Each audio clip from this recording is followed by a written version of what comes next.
3, 2, 1... Salut tout le monde, comment ça va en ce mercredi? Ce mercredi, vous avez l'habitude sur ma chaîne YouTube qui est dédiée au best-of de live Twitch, en mode Crystal Ball. Et aujourd'hui, alors que les votes pour le All-Star Game battent leur plein, j'ai eu envie d'essayer de vous donner quels seraient mes votes, quels seraient mes choix, pour savoir qui devrait être, selon moi, les 24 All-Stars en NBA. Je vous explique ma façon de procéder juste après, alors on ne perd pas plus de temps et on y va. Quels seraient mes votes pour le All-Star Game NBA 2024 ?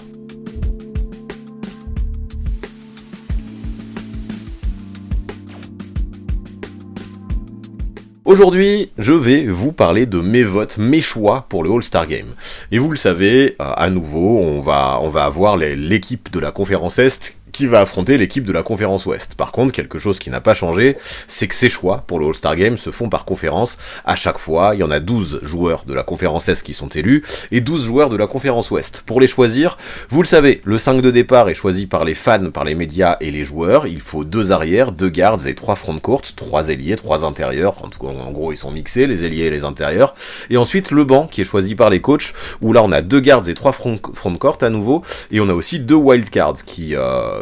eux sont élus quel que soit leur poste, et ça peut être 2 arrières et ça peut être 2 front court, peu importe. Au total, ça nous fait donc 24 joueurs, et voilà, enfin, la façon de procéder,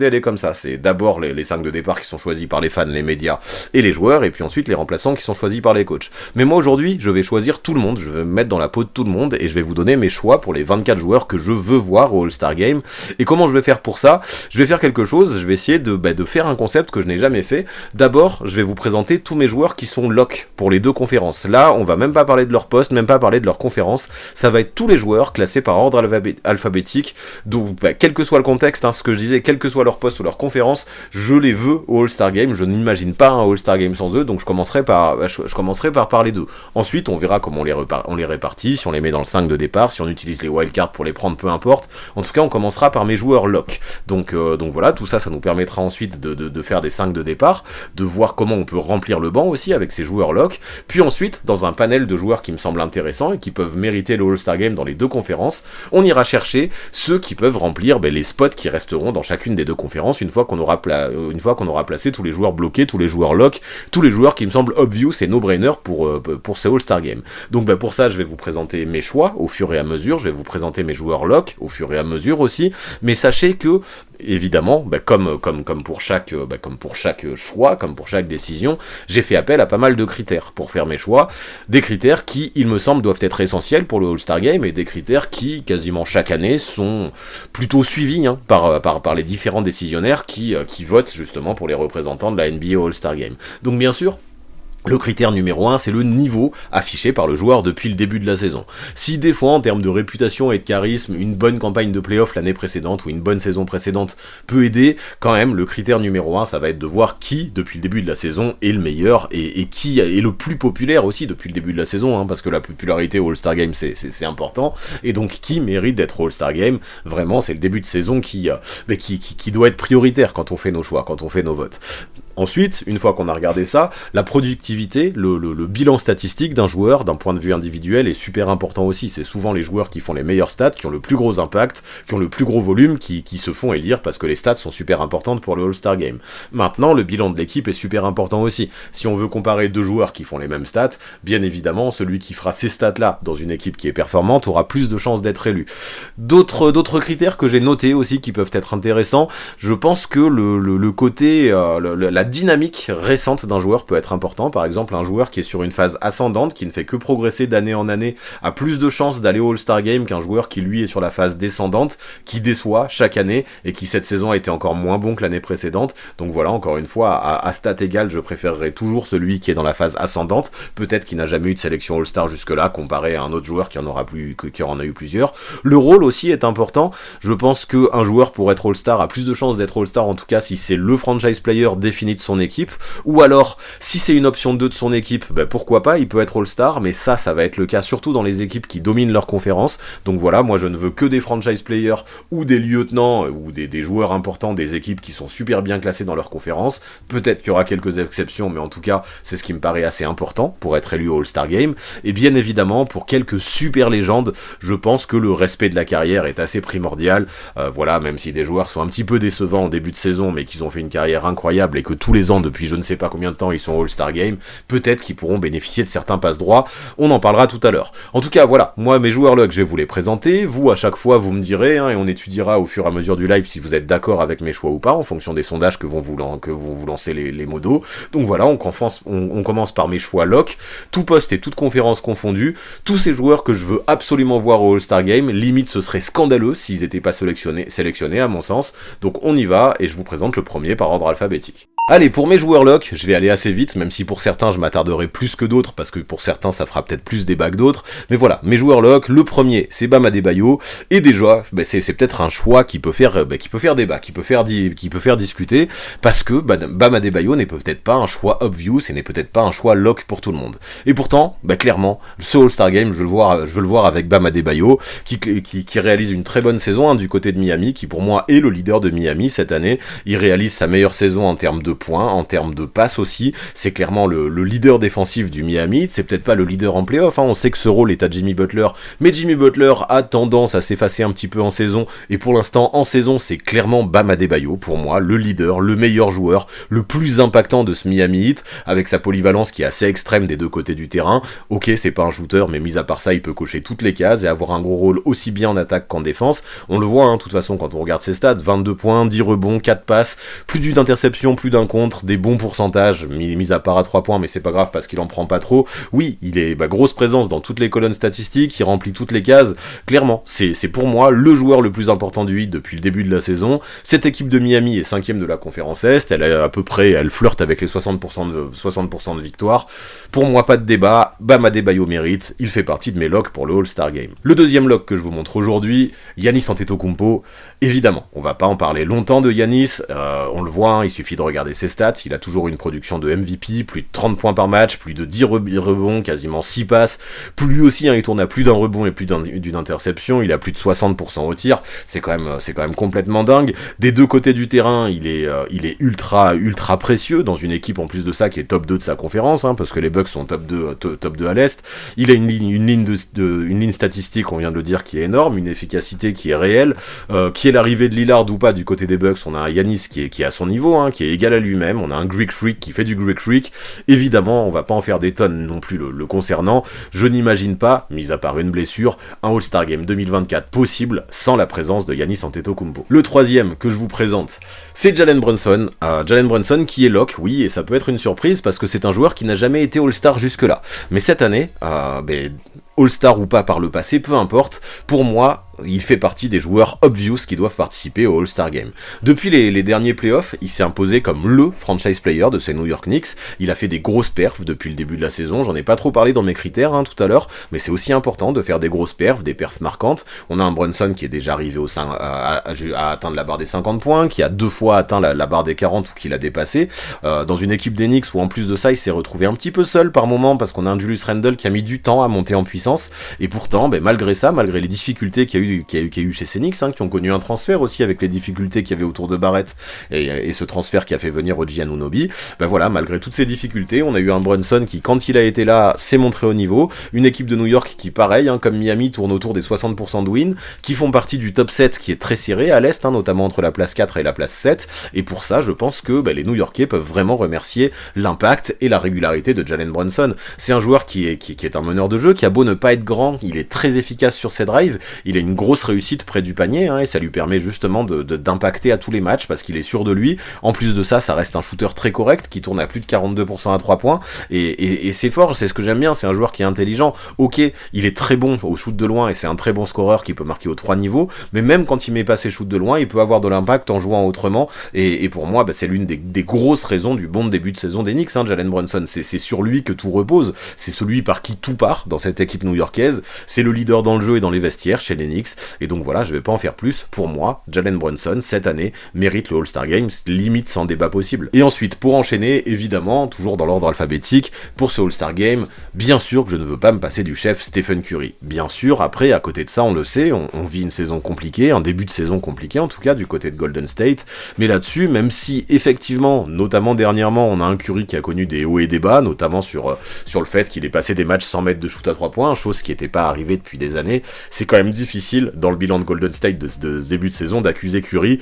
même s'il marque un petit peu le coup, parce que ses coéquipiers l'aident pas. Donc voilà, hein, on voit que c'est un joueur qui porte souvent son équipe seul, malgré la fatigue mentale qu'il doit éprouver, et même avec cette fatigue mentale, Curry, ça reste Curry, un mec qui met plus de 25 points par match, qui a une adresse à couper le souffle, hein, plus de 38% à 3 points avec un volume exceptionnel. Au All-Star Game, on veut forcément voir les meilleurs joueurs, mais on veut aussi voir les plus populaires. Curry fait partie des deux catégories, il fait partie des meilleurs joueurs de la NBA, mais il fait aussi partie de ceux qui ont le plus de fans, donc évidemment, titulaire ou pas, ça on verra plus tard, mais évidemment que Stephen Curry doit être là pour ce All-Star Game. Allez, le prochain dont je vais vous parler, parmi mes joueurs lock, c'est Anthony Davis, et ce qu'on voit, c'est que cette année, Anthony Davis est en bonne santé depuis le début de la saison, et généralement, quand il est en bonne santé, on le voit, c'est un des meilleurs joueurs de la ligue, c'est un des meilleurs intérieurs de la ligue, et c'est un joueur vraiment qui peut être bestial, qui a un énorme impact des deux côtés du terrain, qui a une grosse présence au rebond, qui a une grosse présence en défense, dans la raquette, qui a une grosse énergie, et oui, en bonne santé, AD, c'est un All-Star en puissance, et il le montre cette année.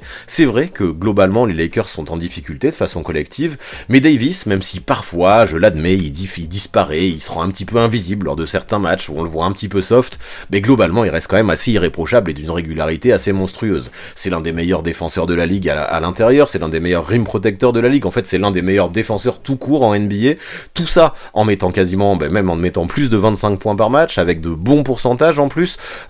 J'ai bien aimé aussi qu'il arrive à limiter le nombre de shoots qu'il prend à 3 points, il tourne à 33%, c'est pas dégueulasse, mais c'est bien parce qu'on ce volume est moins important qu'à une époque, il va plus insister près du cercle. Non, j'ai l'impression que AD joue peut-être le meilleur basket de sa carrière actuellement, même si les Lakers sont en difficulté collective, peu importe, pour moi, c'est directement direction Indiana. Ensuite, on va parler de Luka Doncic, qui clairement fait partie des top candidats pour le MVP, qui cette année,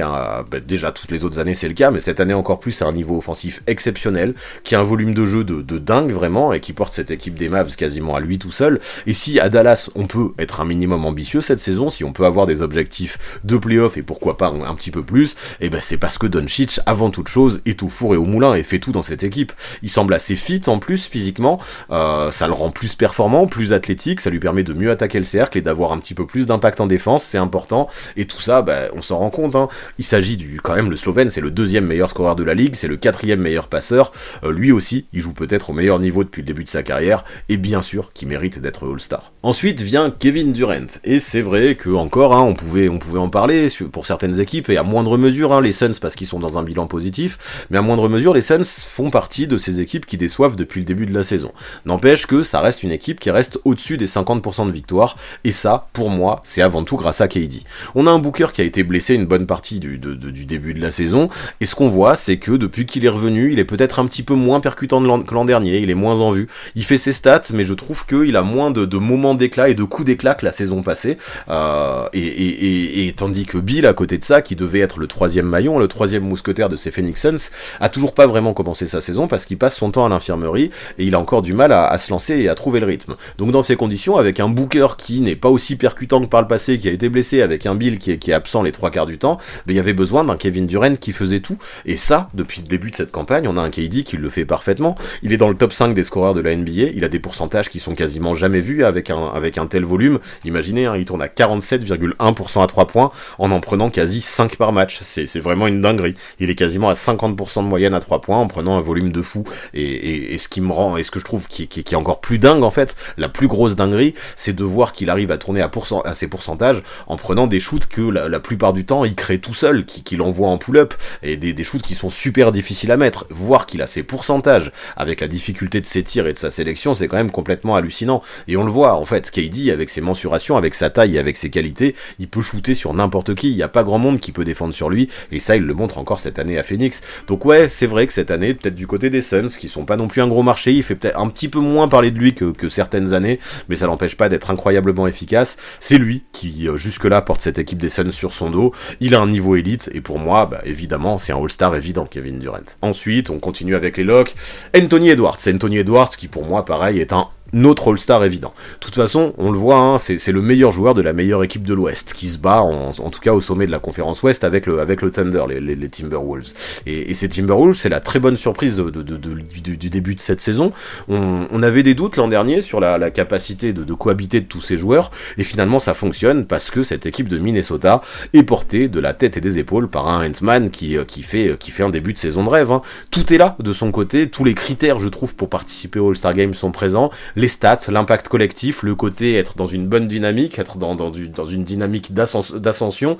mais aussi le charisme, le spectacle, c'est pas les critères qui me touchent le plus, mais on sait qui plaise aux fans et on sait qu'il y a besoin de ça au All-Star Game. Anthony Edwards, il a tout ça, donc évidemment, lui aussi, à mon sens, c'est un candidat qui est lock de chez lock. Le prochain dont on va parler, toujours dans l'ordre alphabétique, c'est Joel Embiid, et évidemment qu'il est dans les locks, hein. On parle du favori à l'heure actuelle en NBA pour le trophée de MVP, hein, le favori pour sa propre succession. C'est le meilleur scoreur de la NBA depuis 3 ans. Philadelphie sont encore une fois top 3 à l'Est, hein, même si ça a du mal à aller flirter avec les 2 premières places, c'est toujours top 3 à l'Est, et on voit un Joel Embiid qui domine à son poste de façon outrageuse, hein. Il a des stats de mammouth, il tourne à quasi 35 points par match, il fait des séries de dingue, il est en train de battre des records historiques, il est capable de faire des chantiers face à quasiment n'importe qui en face de lui, et voilà, il est tout simplement en train de devenir le seul joueur de l'histoire depuis Wilt Chamberlain en 1962 à scorer plus de points qu'il ne joue de minutes, et c'est quand même assez incroyable. En plus de ça, c'est un joueur qui défend fort, qui a fait de gros progrès à la passe, qui gère beaucoup mieux les prises à deux, il s'est en plus de ça adapté à un changement de coach, hein. Au revoir Doc Rivers, bonjour Nick Nurse, et tout va limite encore mieux pour Joel Embiid, même si les mauvaises langues vont dire que maintenant il est coaché et que c'est pour ça, peu importe, quoi qu'il en soit, quelles qu'en soient les raisons, on va pas en faire beaucoup plus, évidemment que Joel Embiid est un candidat lock pour le All-Star Game 2024. Prochain candidat lock, De'Aaron Fox, et clairement, on continue, hein, ça commence à faire beaucoup d'arrière dans les 2 conférences d'ailleurs, mais c'était impensable de me passer de De'Aaron Fox pour ce All-Star Game. Sacramento, ils font encore une grosse saison, c'est peut-être pas à la hauteur que de l'année dernière où ils ont fini top 3, mais peu importe, la saison est très correcte, et ça confirme cette saison que l'an dernier c'était pas juste de la poudre aux yeux ou pas juste un coup de chance, c'était pas dû au hasard.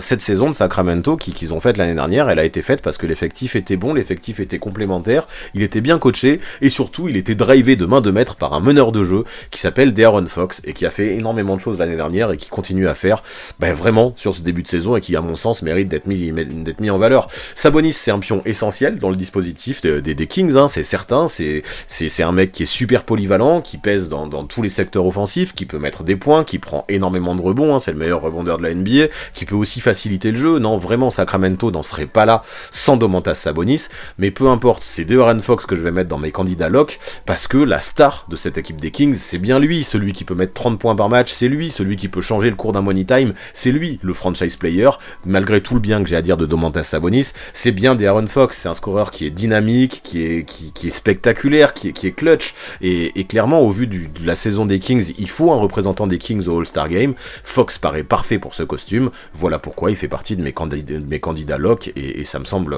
important et mérité qu'il soit au All-Star Game. Titulaire ou pas, ça on verra plus tard. Prochain candidat lock, évidemment, Shai Gilgeous-Alexander, pareil, pas besoin d'en faire des caisses, vous le connaissez. Ok, ici, on le disait, il lutte avec Minnesota pour être à la première place de l'Ouest, hein, c'est une des autres équipes surprises de la conférence Ouest. Shai Gilgeous-Alexander, c'est évidemment le principal responsable de cette situation, c'est lui, le franchise player de cette équipe du Thunder. Il a un volume et un impact qui sont complètement incroyables des 2 côtés du terrain, parce que oui, c'est un bon attaquant, mais en plus de ça, c'est un super défenseur qui peut faire énormément d'interceptions, hein. Regardez, 2,4 interceptions par match, je sais, et je le répète tout le temps, les chiffres aux interceptions, ça fait pas forcément de toi un défenseur, mais pour ce qui est de Shai Gilgeous-Alexander, c'est quand même assez hallucinant, et voir que justement, il a ce rôle des 2 côtés du terrain dans une équipe compétitive, voir qu'il tourne à plus de 31 points, plus de 5 rebonds et plus de 6 passes dans une équipe qui joue les premiers rôles de sa conférence, c'est fort. On parle d'un joueur qui est vraiment mûr aujourd'hui, qui s'est développé depuis son arrivée à NBA, qui connaît parfaitement ses forces, qui sait les utiliser parfaitement, qui sait aussi comment ne pas trop insister sur ses faiblesses. Par exemple, ça n'a jamais été un shooter, peu importe, maintenant il attaque le cercle, il joue de façon maligne, de façon cohérente, et c'est tout simplement simplement devenu une superstar aujourd'hui chez Gilgeous-Alexander, un joueur hallucinant, donc on réfléchit pas longtemps quand on pense à lui. C'est un mec qui est candidat au MVP, donc bien sûr qu'il doit faire partie des joueurs lock pour ce All-Star Game. Le suivant maintenant pour continuer, encore en arrière, mais cette fois-ci dans la conférence Est, je vous parle de Tyrese Haliburton qui est en train de passer un énorme cap cette saison. Bon, déjà il avait fait de très belles choses la saison dernière, mais il avait été un petit peu handicapé par les blessures. Sauf que là, ce qu'il montre cette année, c'est d'un tout autre niveau, d'un niveau encore supérieur à celui de la saison dernière, sauf qu'en plus de ça, il évite les blessures. Là, clairement, il tourne à plus de 12 passes par match, c'est incroyable, hein, c'est limite légendaire, c'est clairement le meilleur passeur de la ligue depuis le début de la saison. Il a porté son équipe des Pacers jusqu'en finale du In-Season Tournament. Tout ce qu'il est en train de faire montre qu'il fait partie des meilleurs playmakers de la ligue à l'heure actuelle, c'est peut-être même le meilleur playmaker de la ligue à l'heure actuelle, mais il fait même des chiffres dans le playmaking, dans la passe, dans la propreté aussi, dans le fait de pas perdre de ballon, mais aussi dans les pourcentages, dans sa sélection de shoot, dans le fait de pouvoir marquer, qui sont pas loin d'être historiques, légendaires. Aujourd'hui, par ses points et ses passes, c'est le joueur qui génère le plus de points en NBA, et ce que j'apprécie, c'est que, pour moi, il fait pas partie des joueurs qui sont les mieux entourés. Miles Turner et Buddy Hield, ça reste des joueurs corrects, certes, mais c'est pas des joueurs qui sont potentiellement All-Star, et pourtant c'est avec Bénédicte Mathurin les meilleurs coéquipiers de Tyrese Haliburton, qui sont pas d'un niveau ouf, mais Tyrese Haliburton arrive à les sublimer. Tyrese Haliburton arrive à faire en sorte qu'avec ces coéquipiers là, Indiana reste compétitif. Non, vraiment c'est trop propre, c'est trop beau ce qu'il fait. Comme je le disais, c'est quasiment pas de balles perdues, 2,5 balles perdues seulement pour 12,5 passes décisives, c'est un ratio qui est carrément légendaire. Non, clairement je vais pas en faire plus, Tyrese Haliburton mérite le All-Star Game sans aucun souci. Allez, le prochain dont je vais vous parler, c'est LeBron James, et j'avoue, ça me fait deux locks des Lakers, Anthony Davis et LeBron James, et ça me fait bizarre de mettre deux joueurs d'une équipe qui a un bilan négatif dans mes locks. Et pourtant, je sais pas vous, mais au vu de l'impact de ces deux joueurs, dans ce All-Star Game, moi je veux ni me passer de Anthony Davis, ni me passer de LeBron James. À Los Angeles, on le voit chez les Lakers, même s'il y a des carences dans le jeu, c'est ces deux joueurs qui font tout. AD c'est le capitaine de la défense, LeBron c'est le capitaine de l'attaque, et on le voit, James là, le King, il a toujours un niveau incroyable à 39 ans, il arrive toujours à porter l'équipe grâce à sa science du jeu offensif, c'est lui qui est le chef d'orchestre de cette équipe des Lakers, qu'on le veuille ou non, et avec la carrière qu'il a derrière lui, je me dis qu'il a quand même droit à certains passe-droits, et celui d'être All-Star, même si effectivement on peut critiquer le fait qu'il défende un peu moins, quand on voit la production qu'il a encore, il tourne à plus de 24-7-7, clairement il doit être All-Star, lui, au vu de sa carrière, mais même au vu de sa saison, au vu de sa ligne statistique, même sur le début de saison, c'est pas volé. Ce qu'on peut lui reprocher, c'est sa défense qui régresse et le bilan des Lakers, mais peu importe. Moi, je retiens aussi que les Lakers, sur le début de saison, et c'est important, ça a été marquant, et sur le début de saison, ces Lakers, ils ont remporté le In-Season Tournament. Peut-être qu'au niveau du bilan, ils sont pas ouf, mais remporter le In-Season Tournament, c'est pas rien, ça mérite d'être mis en valeur. Donc voilà, vu que ça fait partie des faits marquants depuis le début de la saison, ce In-Season Tournament, j'ai pas tant finalement de difficulté à mettre deux joueurs des Lakers parmi mes locks, tant LeBron James et Anthony Davis, à mon sens, méritent tous les deux. Candidat lock suivant, Nikola Jokic, bien évidemment, une machine à triple-double, qui joue toujours à son niveau de double MVP qu'il a été. Nikola Jokic, c'est le champion en titre, le MVP des finales en titre, et là, ce qui est assez fou, c'est qu'il a l'air complètement en cruise control pendant cette saison, il semble limite jouer avec le frein à main, et pourtant, il est toujours super dominant, avec une équipe de Denver qui, même si elle a connu des hauts et des bas, et qui avait très bien commencé sa saison, et qui a un petit peu chuté après la blessure de Jamal Murray, cette équipe des Nuggets est toujours aussi ambitieuse, et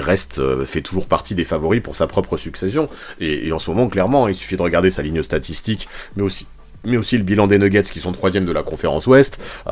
plus de 25 points, plus de 11 rebonds, plus de 9 passes, tout va bien pour le Joker qui attend tranquillement les playoffs pour essayer justement de gagner un deuxième titre consécutif. Jokic, on le voit, il continue à avoir ce niveau de superstar les yeux fermés, le basket pour lui c'est naturel, il a même pas besoin de forcer, t'as l'impression qu'il prendra les bonnes décisions quoi qu'il arrive de façon automatique, il continuera à peser dans tous les secteurs du jeu, il continuera à être redoutablement efficace, même s'il a connu des meilleurs pourcentages au shoot en carrière, ça reste complètement létal son adresse au tir, et donc voilà, c'est à lui tout seul, il permet aux Nuggets d'être compétitifs. Évidemment, pour moi, Nikola Jokic, cette année encore, est un All-Star no-brainer. Le suivant, parmi mes locks, c'est Kawhi Leonard, et Kawhi Leonard, ça peut peut-être faire débattre, mais moi je trouve pas tant que ça, c'est un joueur qui cette année est en bonne santé, qui a manqué que 4 matchs sur la première moitié de la saison, et rien que ça mérite d'être mis en valeur, et ça mérite d'être applaudi, c'est pas souvent que Kawhi Leonard ne rate que peu de matchs, il a mis du temps, c'est sûr, à lancer sa saison, comme les Clippers, mais aujourd'hui, l'équipe s'est adapté, l'équipe est compétitive, la venue d'Harden, elle a été bien acceptée, l'équipe a appris à jouer avec le barbu, et cette équipe, elle fait plus rire personne, alors qu'au début de la saison, on s'en rappelle, à l'arrivée d'Harden, quand ça a perdu 5 ou 6 défaites de suite, je crois que c'était 5 de suite, beaucoup se moquaient des Clippers en disant qu'une super team et un amoncellement de stars comme ça ne pourrait pas fonctionner. Et pourtant, voilà, aujourd'hui, les Clippers, ils montrent qu'ils sont à prendre très au sérieux. C'est l'équipe qui a le meilleur bilan de la NBA depuis le mois de décembre, ou en tout cas depuis que Russell Westbrook a été positionné sur le banc, et clairement, cette team, pour moi, mérite un représentant, et même si le début de saison de Kawhi Leonard était pas fou, et que celui de Paul George mérite vraiment d'être mis en valeur, Paul George, je trouve qu'il a fait un très bon début de saison, on en a pas assez parlé, mais là, si j'ai un représentant pour les Clippers, je vais prendre celui qui s'impose vraiment en patron, à mon sens, des deux côtés du terrain dernièrement, d'autant plus maintenant que les Clippers gagnent, et c'est Kawhi Leonard. Il est efficace dans tous les shoots qu'il prend, même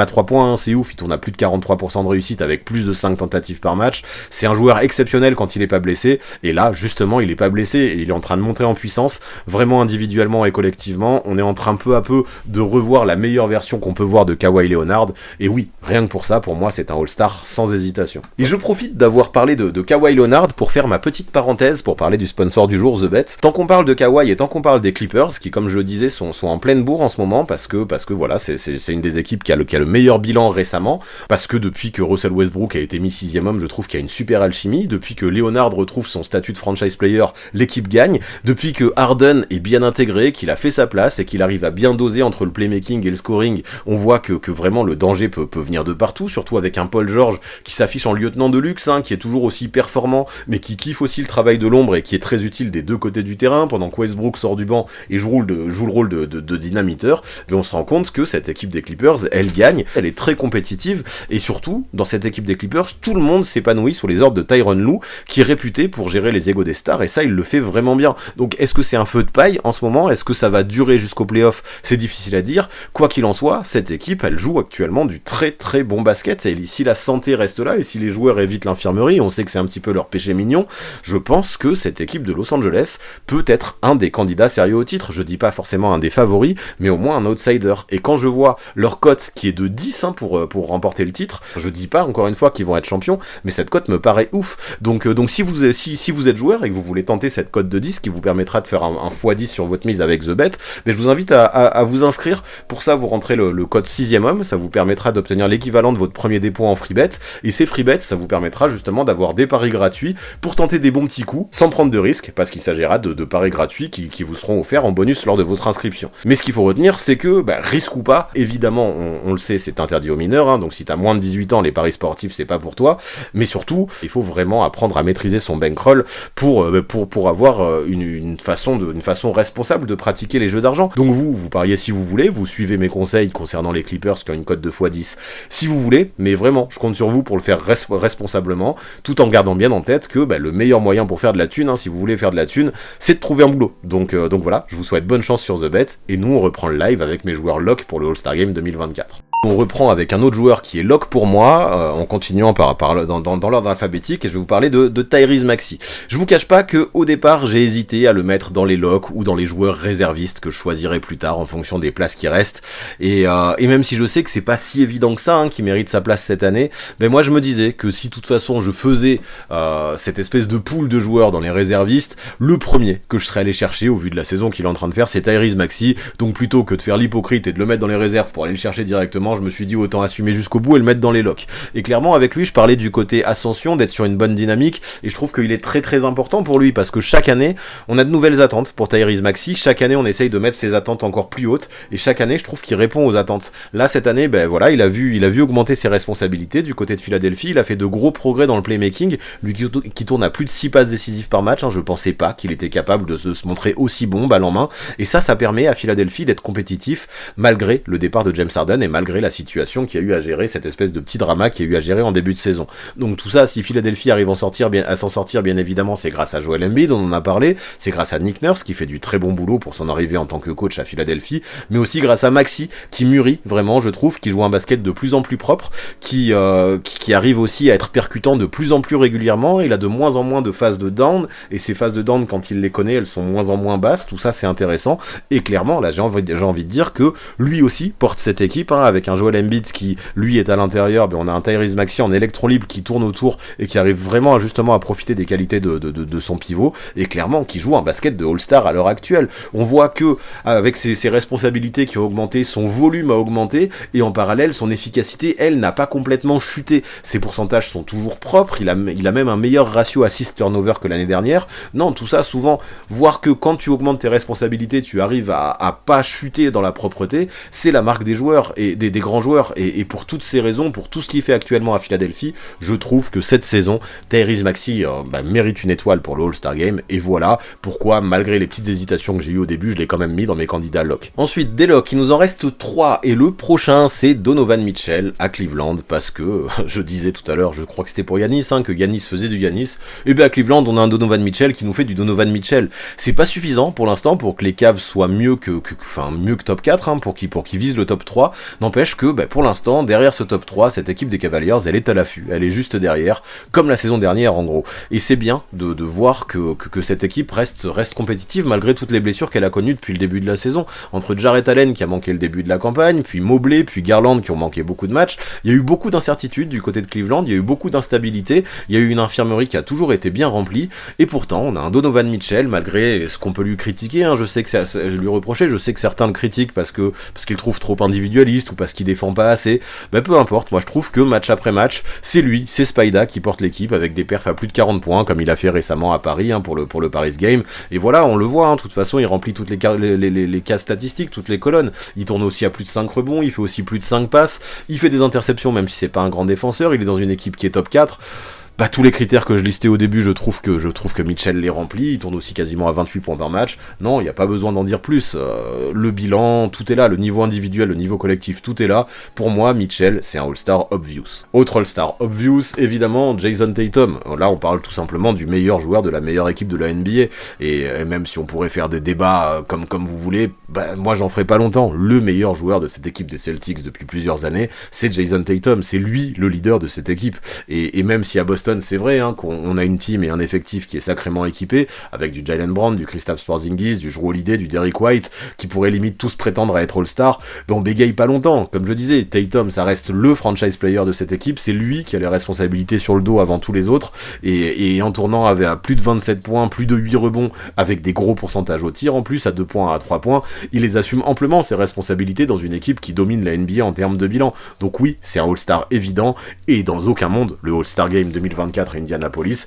se fera sans Jason Tatum. Et enfin, mon dernier candidat lock, qui va peut-être faire débat lui aussi, parce que parmi mes candidats lock, c'est Trae Young qui affiche, en tout cas en équipe, collectivement, le pire bilan. Mais pourtant, malgré ce bilan, et pourtant vous savez à quel point c'est important pour moi, le bilan collectif, c'était impossible de me passer de Trae Young, tellement son impact individuel est important dans cette équipe d'Atlanta. Il fait un gros double-double point-passe, à plus de 27 points et 10 passes, rares sont les joueurs qui ont fait des saisons à plus de 25-10, et pourtant Trae Young est en train d'en faire une, ça c'est assez épique quand même, et c'est trop énorme, tout simplement pour ne pas être récompensé pour le All-Star Game. Oui, Atlanta a un très mauvais bilan, mais c'est pas non plus le pire de la ligue, on parle pas non plus d'un joueur qui joue à Détroit, à Washington ou à San Antonio, non, Atlanta, même s'ils sont mal placés, ils sont encore à la lutte pour le play-in pour le moment, c'est pas comme s'ils étaient à la ramasse complet ou qu'ils étaient en plein tanking, ça cherche toujours à aller choper les playoffs, même si avec le temps et avec les défaites qui s'enchaînent, c'est de plus en plus difficile, mais cette équipe, elle peut très bien passer par le play-in, elle en est capable, et ensuite se qualifier en playoff comme elle l'a fait par exemple l'année dernière.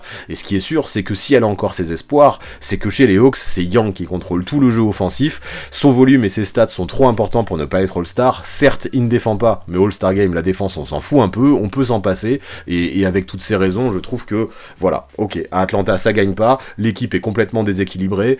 Young a sa part de responsabilité avec son absence de défense, mais c'est pas le seul fautif, et voilà, offensivement c'est bien trop légendaire ce qu'il montre, donc oui, il fait partie de mes All-Star Lock, même si je sais que ça va susciter le débat. Alors déjà, si on fait un premier bilan sur les joueurs Lock, on a vu que vous n'étiez pas forcément d'accord avec tout ce que je vous ai montré, même si globalement, et vous me l'avez dit dans le chat, vous êtes plutôt ok avec ces 19 joueurs que j'ai mis All-Star No-Brainer, parce que pour aucun de vous, aucun des joueurs que je vous ai présentés a suscité plus de 50% de non quand je vous ai demandé s'il méritait d'être All-Star. Donc en gros, bref, si on la fait rapide, les seuls qui méritent à 100% d'être All-Star selon vous, qui ont reçu aucun vote contre, c'est Giannis Antetokounmpo, Anthony Edwards, Kevin Durant, Luka Doncic et Jason Tatum. Pour vous, eux, c'est des mecs qui doivent faire le All-Star no-brainer.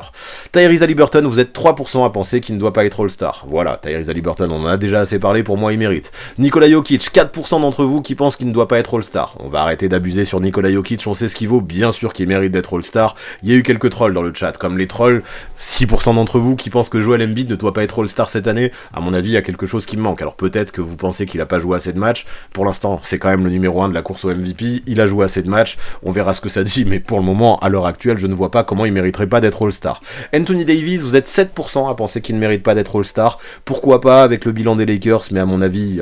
il a un impact trop important défensivement et même offensivement pour ne pas être All-Star. Adebayo, vous êtes 8% à penser qu'il ne doit pas être All-Star. Pour moi, ils font un All-Star à Miami et c'est Adebayo avant Jimmy Butler. Peut-être que pour vous, Jimmy Butler mérite plus que Adebayo, mais sur ce début de saison, je vois pas trop comment. Tyrese Maxey et LeBron James, vous êtes 11% à penser que ces deux-là ne doivent pas être All-Star. On commence par Tyrese Maxey, je peux comprendre parce qu'on a déjà récompensé Joel Embiid et peut-être qu'il y a d'autres arrières qui méritent plus et qui méritent plus d'être dans la discussion. Mais comme je disais, au vu de la progression et du rôle qu'il a aujourd'hui avec Philadelphie, je ne me voyais pas me passer de Maxey pour ce All-Star Game. LeBron James, pareil, hein, c'est un joueur qui a toujours une production qui est complètement hallucinante. Et même si les Lakers, c'est difficile pour eux, ils ont remporté le In-Season Tournament et clairement,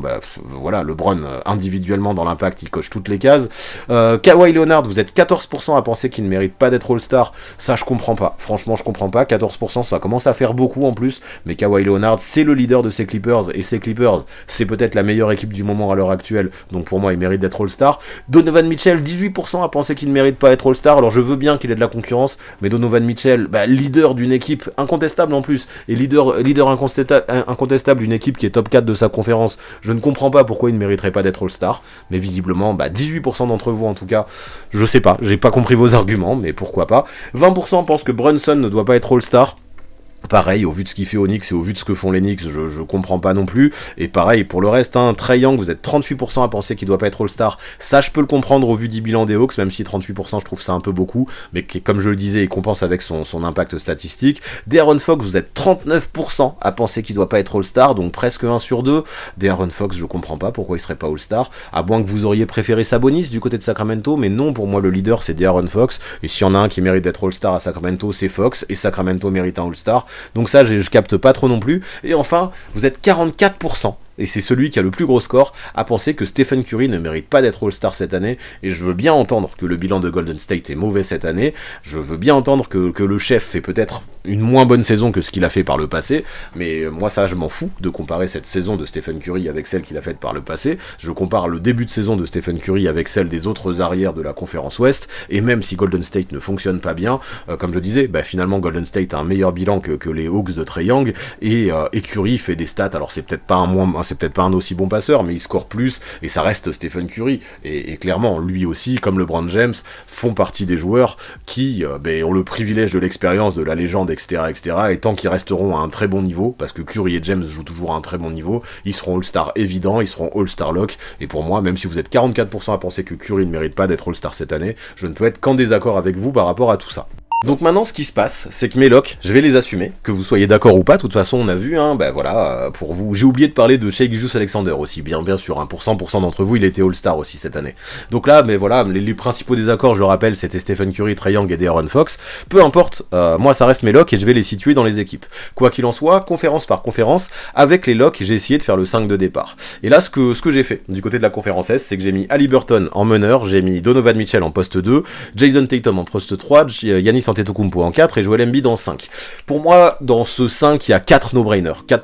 Tyrese Haliburton mérite d'être titulaire, Jason Tatum, Giannis Antetokounmpo et Joel Embiid aussi. Le front de court, pour moi, il n'y a pas trop d'hésitation possible. Comme je disais, Tatum, c'est le meilleur joueur de la meilleure équipe. Giannis Antetokounmpo, c'est un niveau de MVP des deux côtés du terrain. Et Joel Embiid, c'est le favori pour l'instant au trophée de MVP. Maintenant, il y avait des hésitations pour le deuxième poste de garde, où j'ai mis Donovan Mitchell, où j'aurais pu mettre Jalen Brunson. Certains, je sais aussi mettre Tyrese Maxey. Mais non, ça, je le laisse à Donovan Mitchell, même si j'ai vu que vous étiez nombreux à penser qu'il méritait pas d'être All-Star, chose que je ne comprends pas. Je comprends tous ceux qui mettent Brunson à la place de Donovan Mitchell, je comprends un peu moins ceux qui mettent Maxi, mais pourquoi pas aussi. Par contre celui que je mettrais c'est Mitchell. Maxi c'est une option 2, donc je le mets derrière, mais entre Mitchell et Brunson qui sont des options 1, je vais mettre Mitchell parce que même si le bilan des Cavs et celui des Knicks sont à peu près similaires, Spida a de plus grosses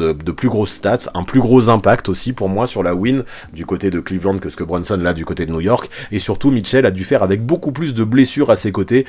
comme j'ai dit, avec Garland, avec Mobley, avec Jarrett Allen, et pourtant cette équipe des Cavs reste compétitive, donc pour toutes ces raisons, je pense que Mitchell mérite d'être titulaire. Maintenant, si vous préférez Brunson, j'ai aucun problème avec ça, parce que comme je disais, les 4 autres, ça reste assez obvious, et Mitchell ou Brunson, peu importe, de toute façon, je pense que les deux seront All-Star. Et du coup, les autres locks, je les ai mis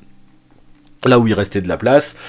donc les deux guards, j'ai donné les places à Jalen Brunson et à Trae Young, en mettant Tyrese Maxey en wildcard, parce qu'il ne restait plus de place pour les arrières, pourquoi pas. Après, si vous voulez changer Trae Young et Tyrese Maxey et mettre Trae Young en wildcard, ça ne change absolument rien, pour moi ça va, et il restait une place aussi en frontcourt, que je donne à Bam Adebayo, qui pour moi aussi est un lock. Donc c'est ce qu'on verra après. On a un gros vivier dans la conférence Est qui reste, parce qu'ils n'ont pas été qualifiés, et il ne reste que 3 places à aller remplir, on verra ça tout à l'heure, quel réserviste on met pour ces 3 places, il reste 2 places de front courte et une wildcard, et on verra à qui on la donne. Mais avant tout ça, on va aller voir à quoi ressemble le 5, en fonction de mes locks, de la conférence Ouest. Et le 5 de la conférence Ouest, le voici. Moi, de toute façon, pour les arrières, je n'ai aucune hésitation. Certains peut-être pourront dire que Curry mérite au vu du privilège de l'âge, comme je disais pour LeBron James, et d'ailleurs si LeBron est titulaire, c'est aussi le privilège de l'âge, mais aussi parce qu'il mérite au vu de sa saison. Mais là non, pour les postes d'arrière, il n'y avait pas trop de discussion possible selon moi. Shai Gilgeous-Alexander, Luka Doncic, c'est 2 gros candidats pour le trophée de MVP cette année. Stephen Curry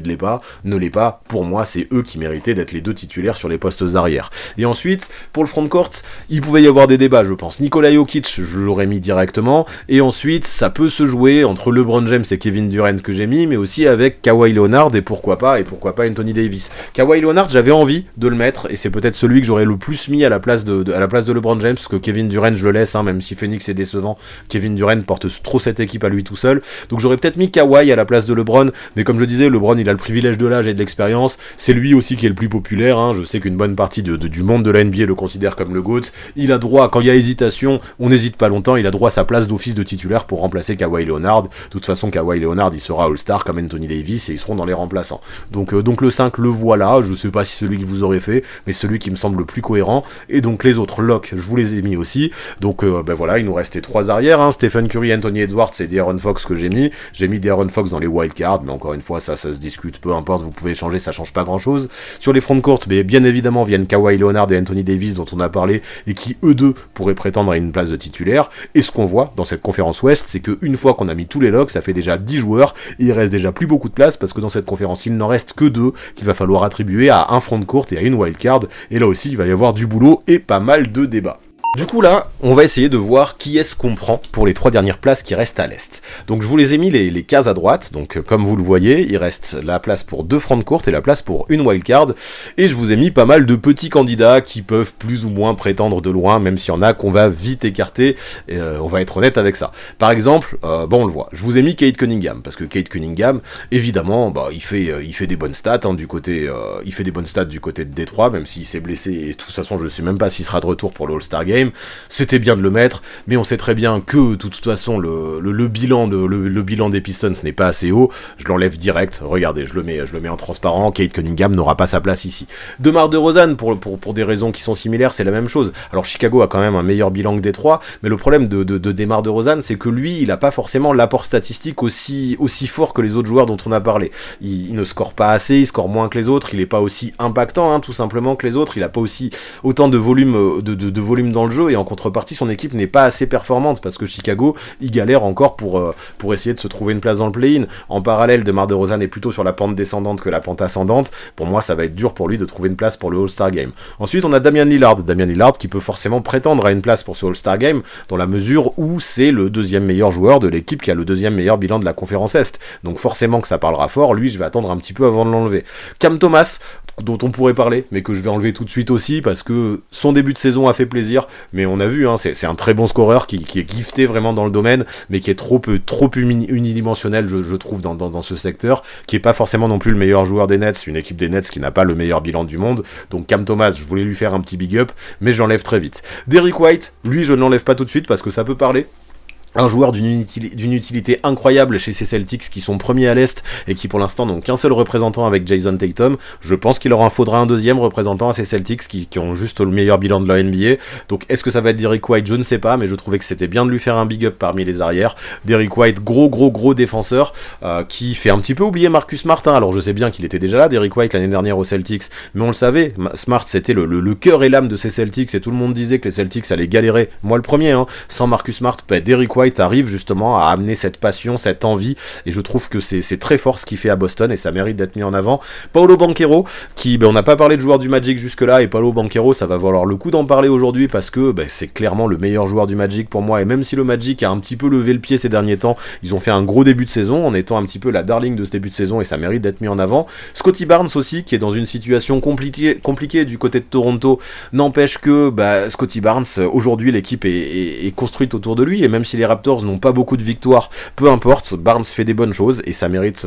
d'être évoqué pour le All-Star Game. Michael Bridges, c'est un petit peu pareil, on le sait, ce sera peut-être pas un franchise player à terme, n'empêche qu'aujourd'hui c'est peut-être lui le meilleur joueur des Nets, en tout cas c'est le joueur le plus complet et le plus régulier. Malheureusement les Nets sont pas un super bilan non plus, et je pense que Barnes et Bridges, ouais, je vais les enlever tout de suite, ils sont un petit peu dans la même situation. C'est deux joueurs qui sont les meilleurs joueurs de leurs équipes, mais je trouve que leurs équipes n'ont pas des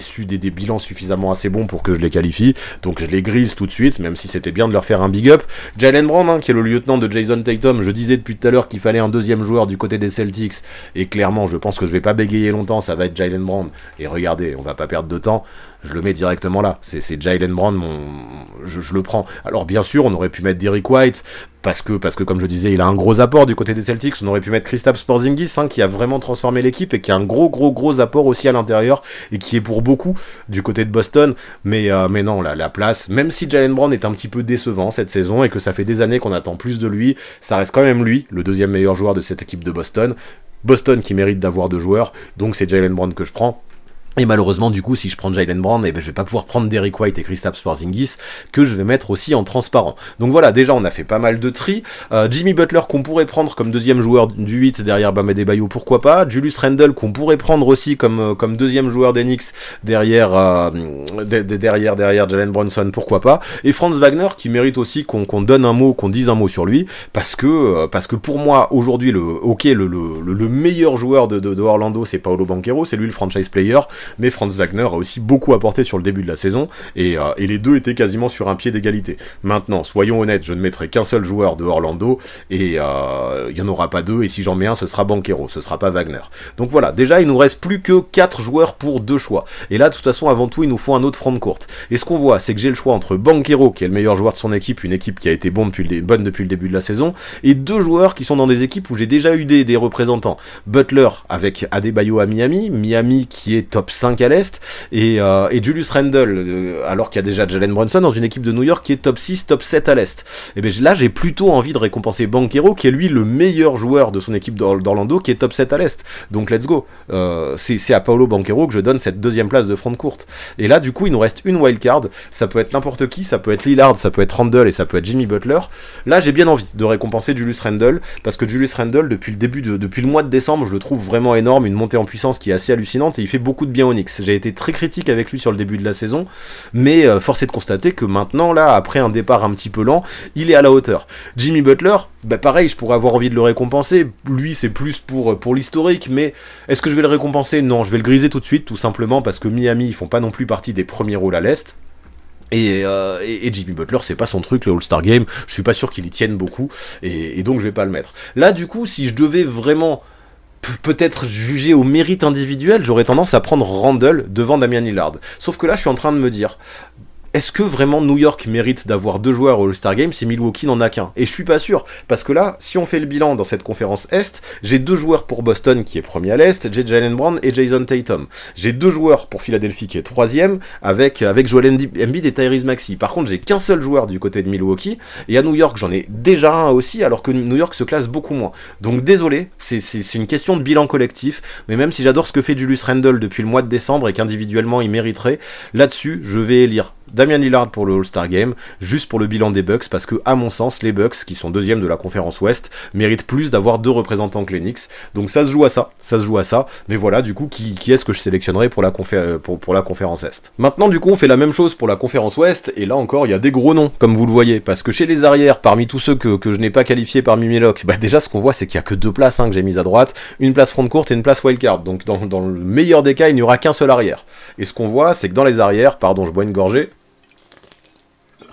on a quand même déjà Devin Booker qui, comme on l'a dit, a eu du mal un petit peu à lancer sa saison dans cette équipe de Phoenix qui est décevante, mais qui reste quand même un joueur avec un volume et des stats impressionnantes. Un Desmond Bane, finalement, qui vient de se blesser malheureusement, donc on le sait qu'il sera pas All-Star Game, mais je tenais à le mettre là, parce que son début de saison était quand même bon, même si à Memphis ça a été très compliqué pour lui, parce que cette équipe ne marchait pas collectivement, et il a essayé de faire son mieux sans Ja Morant, donc je voulais lui faire un petit big up, mais on va le griser, tout comme Ja Morant, qui vient de se reblesser à l'épaule, qui ne rejouera pas de la saison et qui n'a pas fait assez de matchs, n'empêche que sur les quelques matchs qu'il a fait, il a été très bon, mais le All-Star Game se fera sans lui cette année, donc je le grise tout de suite. Après on a James Harden, qui finalement, maintenant qu'il est en train de montrer en puissance du côté des Clippers, devient très bon et mérite qu'on parle de lui pour le All-Star Game. Kyrie Irving, dont on ne parle pas, et qu'on parle peu en fait, et c'est peut-être pas si mal, dans la mesure où quand on parlait de lui ces dernières années, c'était pour des raisons assez négatives, et cette année, finalement, on parle peu de lui, mais parce qu'il fait son taf à Dallas pour aider Luka Doncic, et je trouve que dans son rôle de lieutenant, il est très bon. Jamal Murray, qui sort d'une énorme campagne de playoff,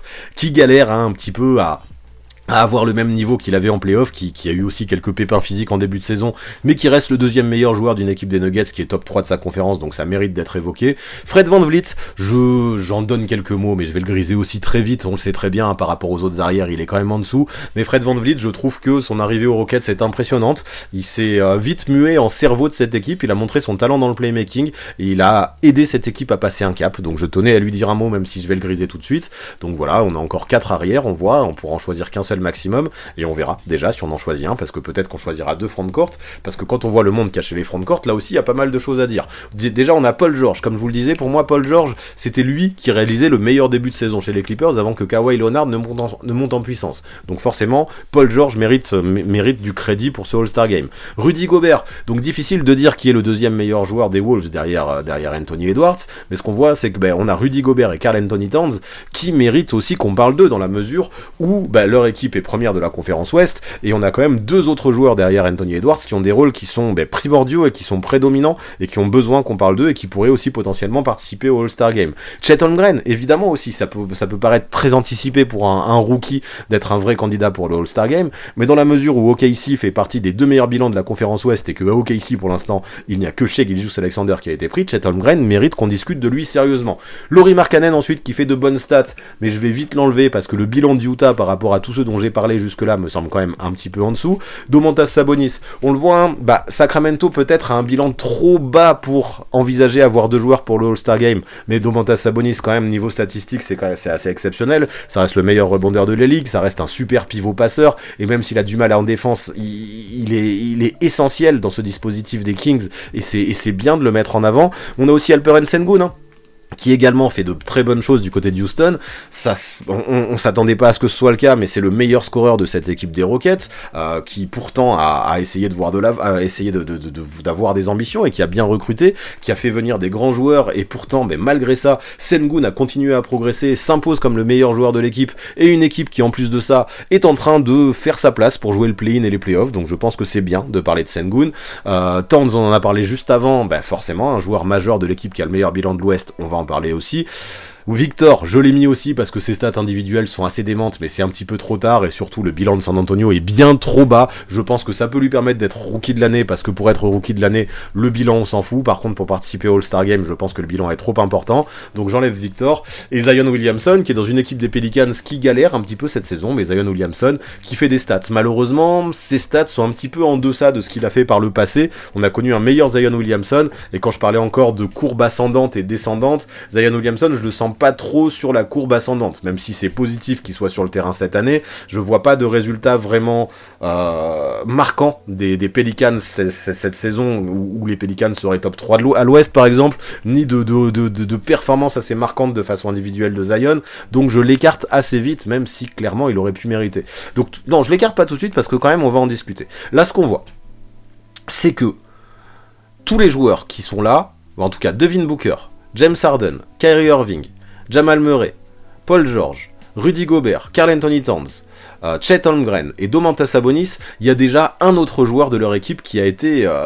qualifié. Donc pour l'instant, toutes ces équipes-là ont déjà été récompensées. Les Rockets et les Pelicans n'ont pas été récompensés. Est-ce qu'on les récompense, oui ou non ? Ça, c'est une bonne question. Et en vrai, ça, c'est... franchement, là, chacun peut faire ce qu'il veut, parce que tout s'argumente et chacun fait ce qu'il veut. Mais clairement, j'ai envie de récompenser Alperen Sengun, parce que cette équipe des Rockets, peu de monde l'attendait si haut. Alperen Sengun, peu de monde l'attendait si haut aussi. Je trouve que finalement c'est lui qui fait la pluie et le beau temps du côté de Houston. C'est lui l'option numéro 1, et j'ai envie de donner ce sésame à Alperen Sengun. Donc maintenant je trouve que Zion Williamson c'est un petit peu juste niveau collectif et niveau individuel, même si c'est pas forcément si éloigné que ça de Sengun, mais comme je disais, à un niveau équivalent, celui qui est sur la phase ascendante, en tout cas à mon sens, a plus de chances d'être qualifié que l'autre. Donc voilà pourquoi je donne le sésame à Sengun. J'enlève Williamson, et maintenant ce qu'on voit, c'est qu'il nous reste que des joueurs qui sont des options 2 dans leurs équipes. Et comme je disais en début de live, mais pour choisir les meilleures options 2, je pense que le mieux c'est de regarder le bilan des équipes et de regarder qui se situe le mieux. Et là ce qu'on voit, c'est que non, désolé Devin Booker, mais même si tu fais des stats de fou, Phoenix se situe trop mal dans le classement pour avoir deux joueurs qualifiés. Les Lakers ont bien eu 2 joueurs qualifiés du côté de la conférence Ouest, mais c'est quand même un cas à part, parce que les Lakers ont gagné le In-Season Tournament, et je tenais à les récompenser pour ça. Jamal Murray, on a beau dire que c'est un joueur exceptionnel qui mérite d'être All-Star un jour, et il méritera d'être All-Star un jour, il a jamais été de sa carrière, mais là, il y a quand même des joueurs plus percutants dans une équipe de Denver qui est top 3 de la conférence Ouest, c'est bien, mais il y a 2 équipes mieux classées, comme OKC et Minnesota, qui n'ont eu qu'un seul représentant, et Jamal Murray qui en plus est en deçà statistiquement des autres, donc je l'enlève. James Harden, son réveil est trop tardif, encore une fois, et le réveil des Clippers c'est trop tardif, mais il pourrait mériter. D'ailleurs, si je prenais un deuxième Clipper, j'aurais plutôt tendance à prendre Paul George, mais pareil, je vais pas prendre Paul George, parce que dans le bilan des Clippers depuis le début de la saison, il y a mieux que ça, donc j'enlève Paul George aussi. J'enlève aussi Kyrie Irving, parce que le bilan de Dallas n'est pas assez bon. J'enlève malheureusement Domantas Sabonis aussi, parce que le bilan des Kings est aussi en dessous, et là ça va se jouer entre ces trois-là, ma dernière wildcard. Chet Holmgren, en termes statistiques purs, ça me semble un petit peu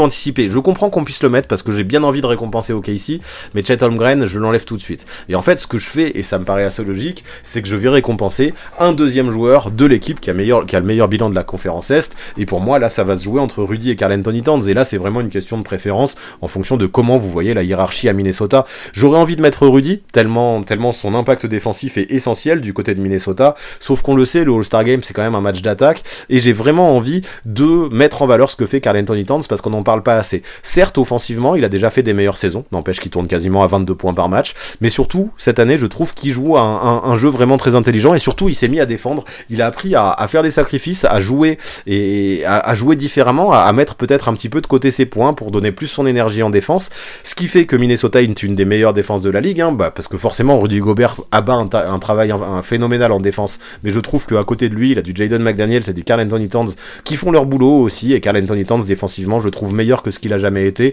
présent des deux côtés du terrain. Pour moi aujourd'hui, le lieutenant de Minnesota, même si ça discute, c'est peut-être plus Karl Anthony Towns que Rudy Gobert, parce que Karl Anthony Towns a une plus grosse présence offensive que Rudy Gobert, donc sur ce coup-là, je vais qualifier Karl Anthony Towns pour le All-Star Game, mais si vous voulez prendre Gobert, ou même Sabonis, franchement ça a beaucoup de sens, ou même Paul George, ou même Zion Williamson,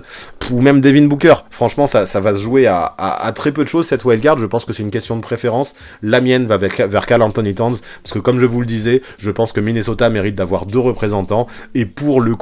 deux côtés du terrain, je vais choisir légèrement Karl Anthony Towns devant Rudy Gobert. Épilogue. Et donc si l'on fait le bilan, globalement vous êtes assez d'accord avec ces sélections, donc je vous remontre ce que ça donne, ça ce serait ce à quoi ressemblerait ma conférence Est. Le 5 de départ vous étiez assez d'accord, même si certains auraient mis Jalen Brunson à la place de Donovan Mitchell. Les remplaçants vous étiez assez d'accord aussi, le principal débat venait de Damian Lillard, vous étiez certains à préférer Scottie Barnes à la place de Damian Lillard, ça aurait pu s'entendre, mais comme je vous le disais, il me semblait quand même important de récompenser les Bucks qui sont deuxième à l'Est avec un deuxième joueur, c'est pour ça que j'ai récompensé Lillard, sachant que même les stats de Lillard sont aussi au-dessus de celles d'un Scottie Barnes. Maintenant, le rôle n'est pas le même, parce que Scottie Barnes est l'option 1 de Toronto, quand Damian Lillard est plutôt l'option 2 de Milwaukee, mais peu importe, dans cette équipe de Milwaukee, qui est deuxième de la conférence Est, il me semblait important d'avoir deux joueurs, et donc je comprends ce débat. Dans mes choix, je prends Damian Lillard, mais vos choix aussi de ne pas le mettre peuvent complètement s'entendre. Et enfin, du côté de la conférence Ouest, pareil, pas trop de débat, le 5 de départ, vous étiez tous à peu près d'accord, les remplaçants aussi, finalement, le plus gros débat concernait ma sélection de Karl Anthony Towns. Certains auraient mis Gobert à sa place et certains auraient mis Sabonis, d'autres aussi auraient mis Paul George, et franchement tout s'entend, je pense que ça va être la guerre pour cette wildcard.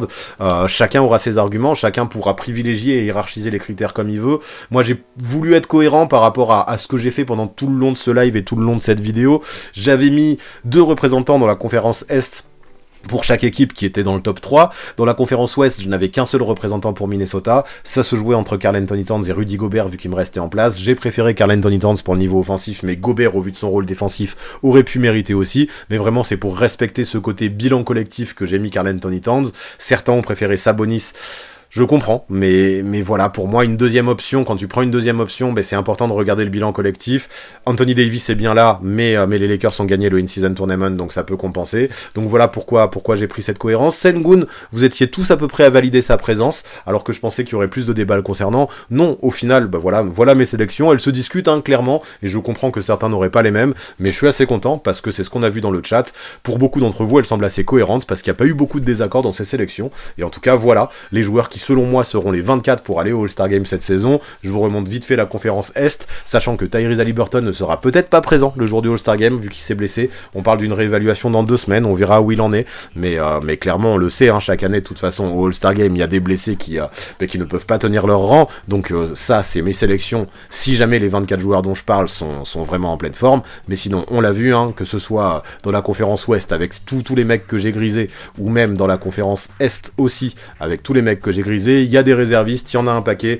il y a des mecs qui méritent, je rappelle, Scottie Barnes qui mérite, Derrick White qui mérite aussi, Julius Randle aussi qui mérite très fort, qui pour moi est un des principaux lésés de mes sélections, et du côté de l'Ouest, c'est pareil, on avait du Domantas Sabonis, du Zion Williamson qui méritait, du Rudy Gobert aussi, pourquoi pas du Chet Holmgren vu le bilan d'OKC, et du Paul George, donc voilà, tous ces joueurs peuvent être All-Star cette saison en fonction des blessures, et peut-être qu'ils le seront même direct dans les 24, si la NBA et les votants ne réagissent pas comme moi, mais voilà, mes 24 All-Stars, ils sont là, l'Est ici, l'Ouest ici, globalement vous validez, ça me fait plaisir, donc voilà, j'ai kiffé faire ce live avec vous, et on fera d'autres choses comme ça encore très bientôt.